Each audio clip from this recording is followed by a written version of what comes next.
ബംഗാളിൽ ഇന്ന് ആദ്യഘട്ട വോട്ടെടുപ്പിൽ ജനം പോളിംഗ് ബൂത്തിലെത്തുമ്പോൾ ചരിത്രക്കുതിപ്പിനെ ഒരുങ്ങുകയാണ് ബി ജെ പിക്ക് ചരിത്രത്തിലാദ്യമായി ഭരണം കിട്ടാൻ സാധ്യതയെന്ന് വിലയിരുത്തൽ. മമതാ ബാനർജിയുടെ ദുർഭരണത്തിനെതിരായ ബംഗാൾ ജനതയുടെ വിധിയെഴുത്താകും ഇക്കുറി ഉണ്ടാകുകയെന്ന ആത്മവിശ്വാസത്തിലാണ് BJP. 152 മണ്ഡലങ്ങളിലാണ് പോളിംഗ് നടക്കുക. വിവരങ്ങളുമായി ദിലീപ് കുറ്റിച്ചൽ ചേരുന്നു. ദിലീപേ, ഇത്തവണ ബംഗാൾ തെരഞ്ഞെടുപ്പിന് പോകുമ്പോൾ വലിയൊരു പ്രത്യേകതയുണ്ട്. അതായത് BJP രണ്ടും കൽപ്പിച്ച് ഇറങ്ങിപ്പുറപ്പെട്ട ഒരു തെരഞ്ഞെടുപ്പ് പ്രചാരണമാണ്. അമിത്ഷാ വലിയ ആത്മവിശ്വാസത്തിലാണ് എന്ന് പറയുന്നതിനേക്കാൾ ഉപരി ഭരണം ഉറപ്പിച്ചാണ് ഓരോ ഭാരതീയ ജനതാ പാർട്ടി പ്രവർത്തകരും നേതാക്കളും മുന്നോട്ട് പോകുന്നത് എന്ന് പറയുമ്പോൾ വലിയ ആശങ്കയിലായിരിക്കുമല്ലോ തൃണമൂൽ കോൺഗ്രസ്. എന്താണ് ഈ ഇലക്ഷനുമായി ബന്ധപ്പെട്ട ഇന്ന് ഒന്നാം ഘട്ട വോട്ടെടുപ്പ് നടക്കുമ്പോൾ നമുക്ക് പങ്കുവയ്ക്കാൻ കഴിയുന്ന വിവരങ്ങൾ ദിലീപ്? അശ്വതി, നിലവിൽ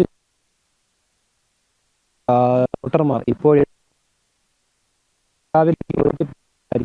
അതിരാവിലെ എത്തി കഴിയുന്നത്. അതോടൊപ്പം തന്നെ അശ്വതി സൂചിപ്പിച്ച ഏറ്റവും പ്രധാനപ്പെട്ട കാര്യം അത് തന്നെയാണ്. BJP സംബന്ധിച്ചിടത്തോളം ശക്തമായ രീതിയിലുള്ള പ്രചരണ പരിപാടികൾക്കാണ് വെസ്റ്റ് ബംഗാൾ നേതൃത്വം നൽകിയത്. പ്രത്യേകിച്ച് കേന്ദ്ര ആഭ്യന്തരമന്ത്രി അമിത്ഷായാണ് ഇതിന് നേതൃത്വം വഹിച്ചത് എന്നാണ് ഏറ്റവും ശ്രദ്ധേയമായ കാര്യം. അത് നമുക്ക് ശ്രദ്ധിക്കേണ്ടത് തന്നെയാണ്. അമിത്ഷാ ഏതൊക്കെ സംസ്ഥാനങ്ങളിലാണോ ഇത്തരത്തിൽ മുന്നിൽ നിന്ന് നേതൃത്വം വഹിച്ചിട്ടുള്ളത്, ആ സംസ്ഥാനങ്ങളിലെല്ലാം തന്നെ അധികാരത്തിൽ വരാനും അതോടൊപ്പം തന്നെ സീറ്റുകളിൽ വലിയ വർധനവ് ഉണ്ടാക്കാനും അദ്ദേഹത്തിന് സാധിച്ചു എന്നതാണ് ശ്രദ്ധേയമായ കാര്യം. ആ ഒരു പശ്ചാത്തലം നോക്കുകയാണെങ്കിൽ സ്വാഭാവികമായിട്ടും ഇവിടെയും ശക്തമായ രീതിയിൽ തന്നെ ഭരണം പിടിച്ചെടുക്കാനും അതുപോലെ തന്നെ സീറ്റുകളുടെ എണ്ണത്തിൽ വലിയ വർധനവ് ഉണ്ടാകാനും സാധ്യതയുണ്ട് എന്നാണ് നമുക്ക് മനസ്സിലാക്കാൻ സാധിക്കുന്നത്. അത് തന്നെ പ്രാദേശിക നിലയിൽ നമുക്ക് ലഭിക്കുന്ന വിവരങ്ങളും നിലവിലത്തെ വെസ്റ്റ് ബംഗാളിന്റെ സീറ്റുകളുടെ എണ്ണം എന്ന് പറയുന്നത്, ആകെ സീറ്റുകളുടെ എണ്ണം എന്ന് പറയുന്നത് 294 ഇതിൽ ഇപ്പോൾ തൃണമൂൽ കോൺഗ്രസിന് ഉള്ളത് 233 സീറ്റുകളാണ്. BJPക്ക് ഉള്ളത് 77.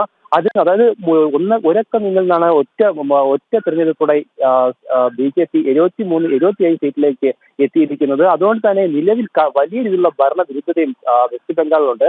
അത് സ്വാഭാവികമായിട്ടും BJPക്ക് അനുകൂലമാകും എന്ന് തന്നെയാണ് വിലയിരുത്തപ്പെടുന്നത്. ആ ഒരു പശ്ചാത്തലത്തിലാണ് ഇത്തവണ BJP വെസ്റ്റ് ബംഗാൾ പിടിക്കും എന്നൊരു രാഷ്ട്രീയ നിരീക്ഷണവും നടത്തിയിരിക്കുന്നത്.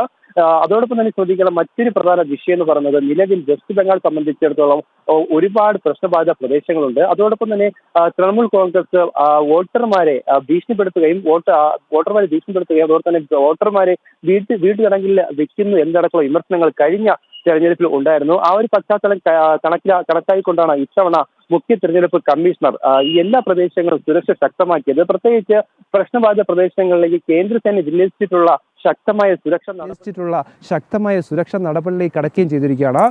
ഇതിൽ ശ്രദ്ധിക്കേണ്ട പ്രധാന കാര്യമെന്ന് പറയുന്നത് മുസ്ലിം ഭൂരിപക്ഷമുള്ള പ്രദേശങ്ങളിൽ പോലും BJP ശക്തമായ സ്വാധീനം ചെലുത്തിയിട്ടുണ്ട്. മുർഷിദാബാദ്, മാൾട്ട അടക്കമുള്ള പ്രദേശങ്ങളിൽ BJPയുടെ ശക്തമായ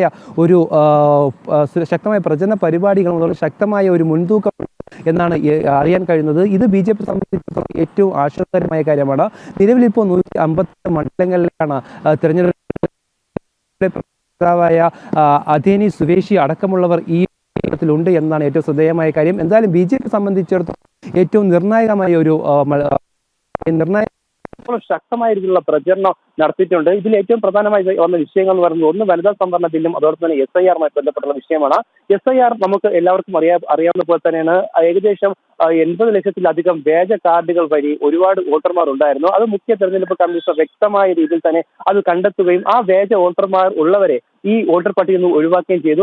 അത് വളരെ രാഷ്ട്രീയവാദമായെങ്കിൽ പോലും വെസ്റ്റ് ബംഗാളിലെ ജനങ്ങളും അതുപോലെ ഭാരതത്തിലെ ജനങ്ങൾക്കും അത് മനസ്സിലായിട്ടുണ്ട്. അതായത് കൃത്യമായ രീതിയിൽ തന്നെ മുഖ്യ തെരഞ്ഞെടുപ്പ് കമ്മീഷൻ ആ പ്രവൃത്തികൾ ചെയ്തുവെന്നും മറ്റൊരു വിഷയം എന്ന് പറയുന്നത് വനിതാ സംവരണ ബില്ലാണ്. വനിതാ സംവരണ ബില്ലിന്റെ പ്രശ്നങ്ങളും അതുപോലെ തന്നെ വനിതാ സംവരണ ബില്ല് എന്താണ് എന്ന് നമുക്ക് എല്ലാവർക്കും അറിയാം. വനിതാ സംവരണ ബില്ലിനെ എതിർത്തതിനെതിരെ പ്രധാനമന്ത്രി നരേന്ദ്രമോദി വരെ അവിടെ നടത്തിയൊരു പ്രസ്താവനയുണ്ട്.